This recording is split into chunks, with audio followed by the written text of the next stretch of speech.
আপনি নামাজ পড়লে তাকওয়াবান হয়ে যাবেন, কোরআনে কোথাও নেই।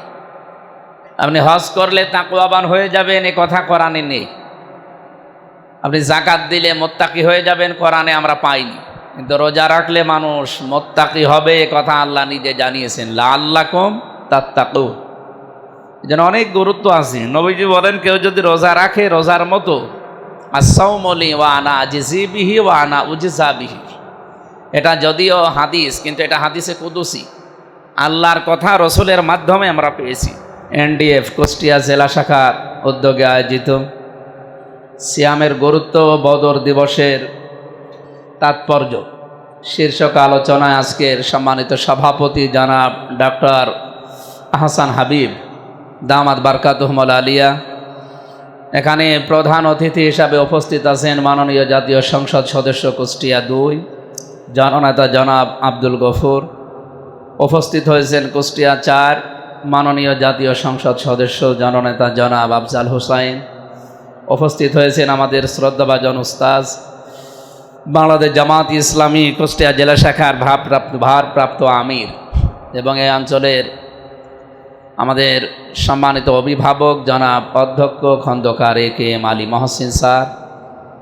উপস্থিত হয়েছেন অতিথি হিসাবে আপনাদের এই অত্র কলেজের সম্মানিত principal professor doctor Shahidul Islam দামাত বারকাতুহুমুল আলিয়া। মঞ্চে উপবিষ্ট আছেন বাংলাদেশ জামাত ইসলামী কুষ্টিয়া জেলা শাখার শ্রদ্ধাভাজন সেক্রেটারি অধ্যাপক সোজাউদ্দিন জোয়াদ্দা, অন্যান্য অতিথিবৃন্দ।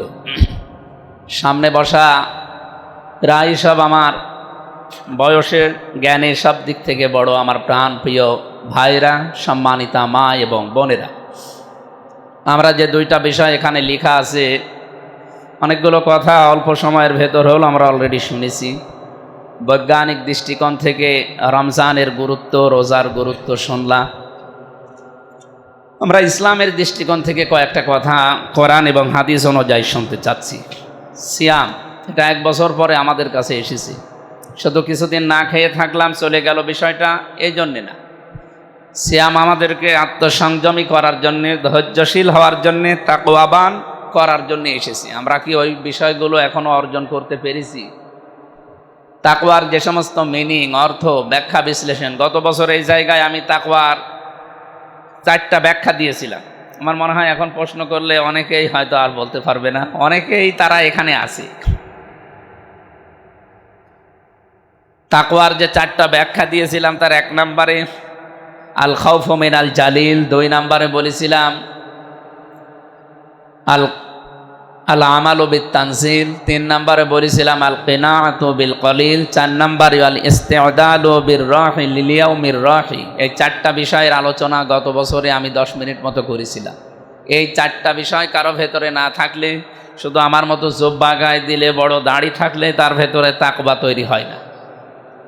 আমরা যেহেতু একবার করেছি, ওটা রিপিট করতে চাই না।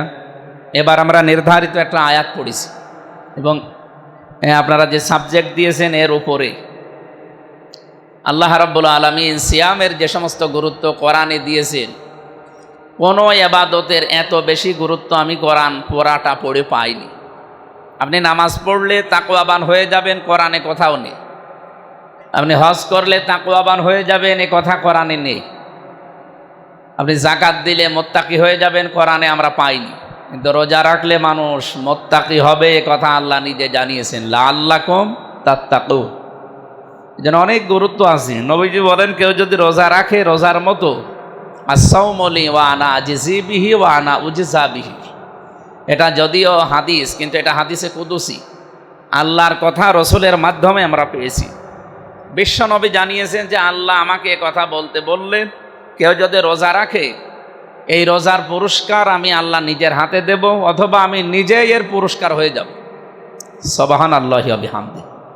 আপনি কি টের পেয়েছেন কত বড় কথা এটা? আজকে এখানে যদি এই 5000 মানুষ কাজ করে এই হাসপাতালে, আমাদের অধ্যক্ষ যিনি আছেন শহীদুল ইসলাম, উনি যদি বলেন আজকে আমি নিজে এই 1 মাস পরে যে বেতন আছে আমি নিজের হাতে দেব, আমার মনে হয় কর্মচারী যারা আছে তারা এই যে ম্যানেজারের হাত দিয়ে বা ক্যাশিয়ারের হাত দিয়ে এতদিন যে টাকা দিতাম, বেতন দিতাম, তার চাইতে ডক্টর শহীদুল ইসলামের নাম শুনলে বেশি খুশি হবে, কারণ উনি যেহেতু এখানে দায়িত্বে আছেন মালিক হিসাবে একবার সর্বোচ্চ জায়গায়। তাহলে এই জায়গা থেকে যদি শুধুমাত্র যারা কাজ করে খায়, শ্রমিকরা, কর্মচারীরা যদি আনন্দ পায় যে আমাদের প্রধান আজকে হাতে করে দেবে, ওনার তাও তো সীমাবদ্ধতা আছে। আমাদের মালিক যিনি মহান রব্বুল ইজ্জাতুল জালাল, ওনার কোনো সীমাবদ্ধতা নেই। উনি যখন বলছেন যে আমি রোজার পুরস্কার হাতে করে দেব, ওটা কত বেশি হবে এটা আমাদের ছোট মাথায় ধরবে না। 2 নম্বরের পুরস্কার আমি ওয়ানা উজজা বিহি, আমি নিজেই পুরস্কার হয়ে যাব। কিয়ামতের দিন রোজাদারের জন্য আল্লাহ আলাদা একটা ঘর বা একটা দরজা বানিয়ে রেখেছেন, তার নামই হচ্ছে রোজাদারের দরজা, রায়আন বলা হয়। অন্য কেউ ঢুকতে পারবে না। পৃথিবীতে 850 কোটি মানুষ, এখন প্রায় ধর্মেই আমি কম বেশি যতটুকু ঘোরাফেরা করেছি বিভিন্ন দেশে, যতটুকু পড়াশোনা করেছি, প্রায় ধর্মেই রোজা আছে, কিন্তু তারা আলাদা নামে ডাকে। হিন্দুরা উপোস বলে, খ্রিস্টানরা একটা নামে ডাকে, বৌদ্ধরা একটা নামে ডাকে, আমরা মুসলমানেরা এটাকে রোজা বলি, সিয়াম বলি। তা আমার প্রশ্ন হচ্ছে, ওই সমস্ত মানুষও না খেয়ে থাকে, কিন্তু তাদের পুরস্কার কিয়ামতের দিন ওইটা তারা পাবে না।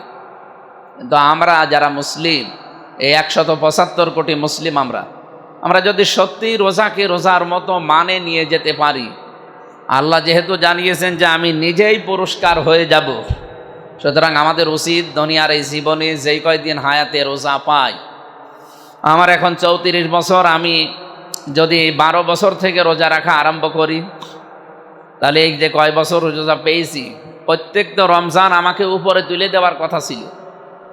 আপনি ডক্টর শহীদুল ইসলামের কাছে আসেন, ডক্টর আনোয়ারুল ইসলামের কাছে আসেন, ওনারা যদি শিশু বিশেষজ্ঞ কোনো ডাক্তার থাকে নিয়ে যাবেন, আগে বাচ্চাকে নিয়ে মাপ দেয়, দাড়িপাল্লায় তুলে মাপ দেয়, মাপ দিয়ে দেখে যে কয় কেজি। আপনি 1 বছর বয়সে নিয়ে গেলেন, মনে করেন 3 কেজি ওজন, 5 বছর পরে নিয়ে এসেছেন, এখন যদি মাপ দিয়ে দেখে যে 3 কেজি আছে, ও কি সুস্থ না অসুস্থ? আমি সেই 12 বছর থেকে রোজা আরম্ভ করেছি, 34 বছরে আমার ইমান আমল, আমার মানে আখলাক, আমার চরিত্র যা ছিল, এই 16, 17, 18 বছর রোজা রেখে আমার তাই আছে। তাই আমি কি আসলে ইমানের দিক থেকে বা আমলের দিক থেকে সুস্থ না অসুস্থ কারো কাছে জিজ্ঞাসা করা লাগবে? আমি নিজেই যথেষ্ট। এই জন্য সিয়ামের গুরুত্ব অনেক আছে। নবীজির যে হাদিস আছে, হাজার হাজার হাদিস আছে সিয়ামের পক্ষে। আমার ওই সিয়াম অধ্যায়গুলো একটু নাড়াচাড়া করবেন, আপনারা জানতে পারবেন। 2 নম্বরে আপনারা লিখেছেন বদর দিবসের তাৎপর্য। বদর দিবস কি? এটা ইসলামের ইতিহাসে একটা অন্যতম দিন। হক এবং বাতিলকে পার্থক্য করার জন্য এই রমজানে 17 যে রমজান পেয়েছি, এই দিনে নবীজি ফরজ রোজাটা বাদ দিয়েছিলেন নিজে, সাহাবা একরামকে বলেছিলেন রোজা ভেঙে ফেল, দরকার হয় পরে রোজা করব। কারণ এখন যেটা দরকার এইটা রোজা রাখা অবস্থায় সম্ভব না, সেটা যুদ্ধ ছিল। তা আমরাও এখন যা সামনে যে জীবন চলছে, আমাদের অন্যায়ের বিরুদ্ধে কিন্তু অলরেডি যুদ্ধ চলছে এবং সামনেও চলবে। আল্লাহ রাব্বুল আলামিন কোরআনে কারিমে আমাদেরকে একটা সুসংবাদ দিয়েছেন, ওয়ালাকাদ নাসারাকুমুল্লাহু বিবাদরি ওয়া আনতুম আদিল্লাহ। অবশ্যই আমি আল্লাহ তোমাদেরকে সাহায্য করেছিলাম। আল্লাহ যদি শুধু বলতেন যে আমি নবীকে করেছিলাম, তাহলে কম দিতেন না। ওয়ালাকাদ নাসারাকুমুল্লাহু, ওয়া একটা, লাম একটা, কদ একটা, এগুলো সব সুপারলেটিভ ডিগ্রি বলা হয় ইংরেজিতে। না, আরবিতে এর চাইতে আর শক্ত শব্দ নেই কসম দেওয়ার জন্য। আল্লাহ রাব্বুল আলামিন বলেন অবশ্যই অবশ্যই অবশ্যই তোমাদেরকে আমি আল্লাহ সাহায্য করেছিলাম। তার মানে যদি শুধু নবীকে আর সাহাবা একরামকে করতেন, তাহলে মনে হয় এই কম শব্দটা দেওয়া লাগতো না, আমরা কম না দিলেও অর্থ করতে পারতাম। সূরা আলে ইমরানের 123 নম্বর আয়াত, এটা আপনারা আরও, যেহেতু সবাই শিক্ষিত মানুষ, জ্ঞান বাড়ানোর জন্যে বিস্তারিত ব্যাখ্যা আরও পড়বেন। বদরের কথা সরাসরি এখানে আছে। 2 নম্বরে ওয়াংতুম আজিল্লাহ, আল্লাহ বলেন তোমরা দুর্বল ছিলে, হীন বল ছিলে। আমাদের মনে হয় আজটা পর্যবেক্ষণ করলে বাংলাদেশ সহ বিশ্বের মুসলমানদের সাথে এখন 100 ভাগ মিলে যায়। আমি সময় যদি আরও বেশি পেতাম ব্যাখ্যা আরও দিতে পারতাম। ফাত্তাকুল্লাহ, আমি আবার বলছি, আমাকে ভয় করার নীতি অবলম্বন করো। লাআল্লাকুম তাশকুরুন, আশা করা যায় তোমরা শুকর গুজারি করতে পারবে। ব্যাখ্যা না দেওয়ার কারণে, ব্যাখ্যা না দিতে পারার কারণে আমি দুঃখ প্রকাশ করে শেষ করছি। আমিন। আরও আগের থেকে দিলে ভালো হতো। ঠিক আছে, সময় যেহেতু নেই, আমরা আরও পরবর্তীতে আলোচনা করবো ইনশাল্লাহ। আসসালামু আলাইকুম।